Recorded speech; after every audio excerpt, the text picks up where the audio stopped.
Seperti dua dusta Tambo ini, saat Tambo ini ditulis barulah setelah ada stasiun Tiladang tahun 1900 Masehi. Lalu logika ilmiahnya, Tambo Minang belumlah memakai dalam cara baca Arab Melayu karena dituliskan sebelum Kri Merdeka Tarombo Medan berlogat Medan Don.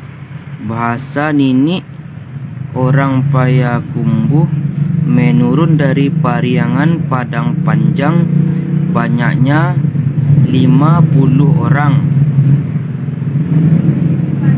mendapati kepada satu padang, yaitu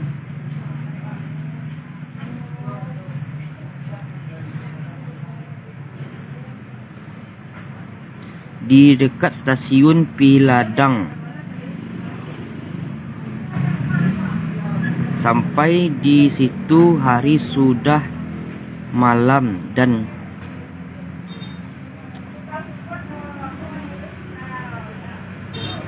keesokan harinya dilihat kawannya sudah hilang 5 orang.